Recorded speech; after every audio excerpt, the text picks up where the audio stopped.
मैं नर्मदे विश्वकर्मा आप सभी का आपके अपने इस YouTube चैनल नर्मदे विश्वकर्मा में हार्दिक स्वागत करता हूं। आज हम देखेंगे हमारा लक्ष्य प्राथमिक शिक्षक वर्ग 3 पर्यावरण भाग 20A NCERT बुक्स। इस पाठ में क्लास 4 पर्यावरण एनवायरमेंट लेसन 9 बदलते परिवार को समझेंगे, जानेंगे और देखने का प्रयास करेंगे। तो सबसे पहले देखें बदलते परिवार में परिवार बदलने के कारण। परिवार बदलने के कारण कि आखिर परिवार क्यों बदलते हैं। तो परिवार बदलने के निम्न कारण हैं। पहला तो कारण है बच्चे या शिशु का जन्म होना।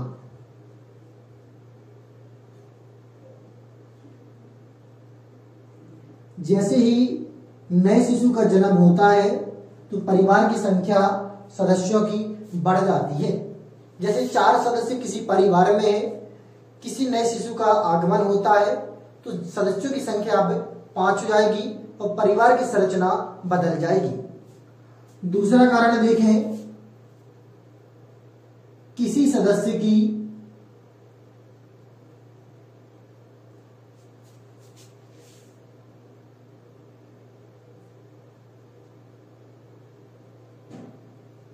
मृत्यु होना।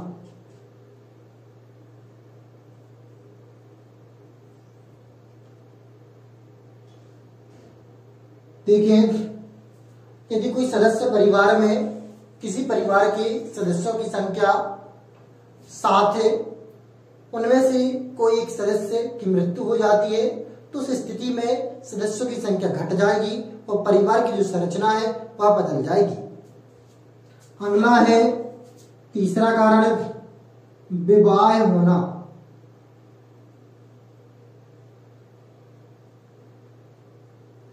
तो देखें, विवाह होने की स्थिति में भी परिवार की संरचना बदलती है। यदि बच्ची का विवाह होता है तो सदस्यों की संख्या घट जाती है और बच्चे का विवाह होता है तो सदस्यों की संख्या बढ़ जाती है। अगला देखें, चौथा कारण कलह या आपसी टकराव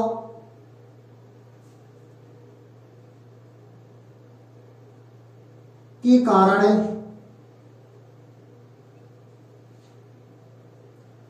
परिवार विभाजन।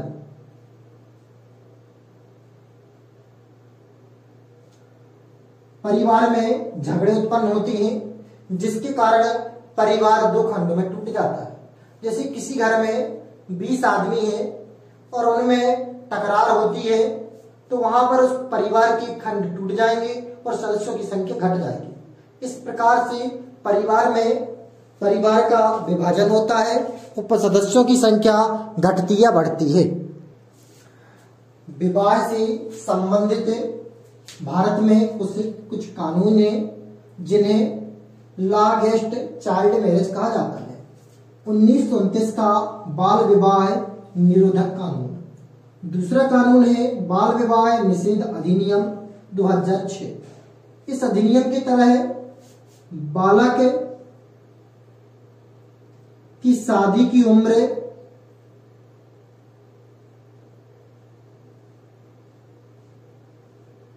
21 वर्ष और बालिका की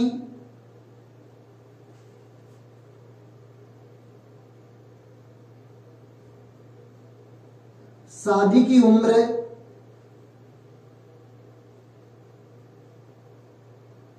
18 वर्ष कर दी गई है। इस आधार पर ही हम बालक या बालिकाओं की शादी कर सकते हैं। यदि इससे कम उम्र है तो उन्हें लॉ अगेंस्ट चाइल्ड मैरिज के आधार पर दंडित किया जाएगा। उम्मीद करते हैं कि आपकी जानकारी अच्छी लगी है। यदि अच्छी लगी है तो वीडियो को लाइक और चैनल को सब्सक्राइब जरूर करें। फिर मिलते हैं एक नई वीडियो में नए टॉपिक के साथ। तब तक के लिए जय श्री राम।